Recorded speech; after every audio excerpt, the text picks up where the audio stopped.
Pada bagian latar belakang masalah, ini menurut saya merupakan bagian yang cukup esensial. Jadi, minat untuk membaca dari audien itu bisa ditentukan ketika membaca latar belakang masalah. Nah, bagaimana menyusun latar belakang masalah yang baik? Ini sedikit tips yang bisa kita pakai untuk memastikan riset yang kita lakukan nanti memiliki urgensi atau latar belakang yang cukup baik. Pemaparan latar belakang masalah itu bisa kita awali dengan memberikan gambaran sebuah keadaan saat ini. Jadi misalnya, seperti tadi yang sempat kita bahas sebelumnya mengenai software defect prediction. Jika kita ingin meneliti mengenai prediksi cacat software, ada baiknya kita mengetahui dulu riset mengenai prediksi cacat software itu sampai sekarang sudah sampai di mana. Jadi perlu data pendukung terkait dengan opini yang akan kita paparkan. Nah, data pendukungnya didapat dari kajian literatur. Oke. Nah, dari situ nanti kemudian baru kita akan memaparkan lebih detail lagi terkait dengan permasalahan yang kita angkat. Jadi di bagian awal, paragraf awal, mungkin kita bisa cerita secara umum mengenai prediksi cacat software. Kemudian masuk pada bagian kedua, yakni mulai menonjolkan permasalahan, mulai kita paparkan beberapa hal yang masih menjadi masalah di dalam prediksi cacat software. Contohnya tadi misalnya, belum adanya atau belum komprehensifnya evaluasi dalam metode prediksi cacat software. Itu sudah merupakan sebuah masalah. Kemudian perlu juga dipaparkan adanya jawaban atau informasi sementara terkait dengan permasalahan di nomor 2 tadi.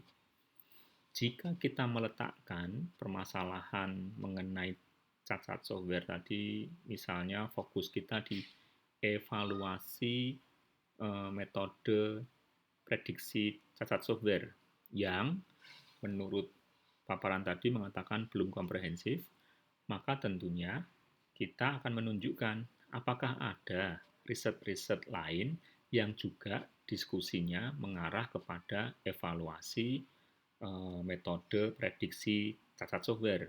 Kita lihat juga riset-riset tersebut atau riset-riset yang mirip dengan riset yang kita akan lakukan itu untuk memastikan bahwa satu, riset yang sedang kita kelola ini merupakan riset yang up to date. Artinya, permasalahan yang kita hadapi sekarang ini juga sedang dihadapi oleh researcher yang lain. Kemudian yang kedua, ini juga menunjukkan objektivitas dari permasalahan. Riset yang kita angkat tadi bukan secara subjektif masalah kita, tetapi masalah dari dunia secara umum. Nah, kemudian pastikan juga di paparan itu nanti ada kejelasan target yang diinginkan. Apa yang kita inginkan dengan memperbaiki cara evaluasi prediksi cacat software misalnya. Ya tentunya kita berharap akan ada pendekatan-pendekatan yang lebih valid dalam memprediksi cacat software.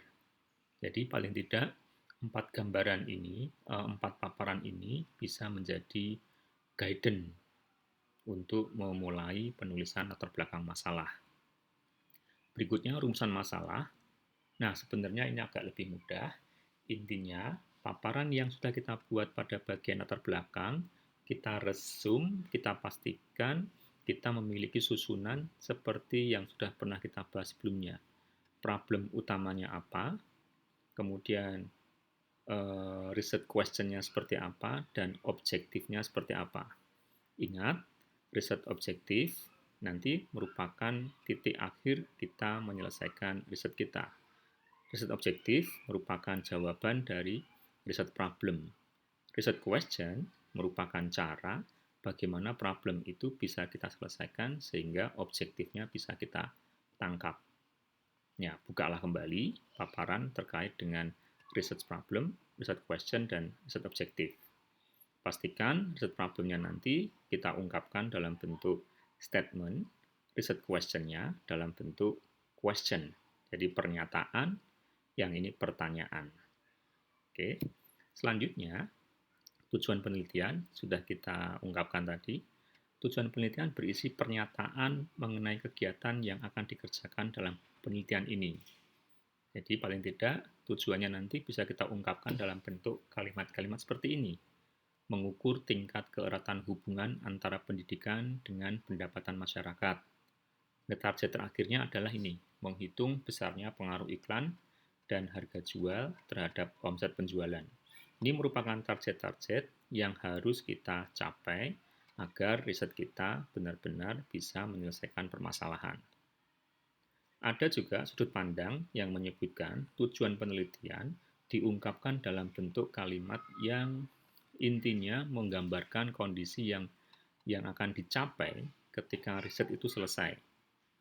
Jadi misalnya, satu sisi mengungkapkan dengan kalimat seperti ini, sisi yang lain misalnya, kalau ini mengukur tingkat keeratan hubungan, maka sisi yang lain kita bisa juga mengungkapkan dalam bentuk teridentifikasikannya tingkat keeratan hubungan antara pendidikan dengan pendapatan masyarakat.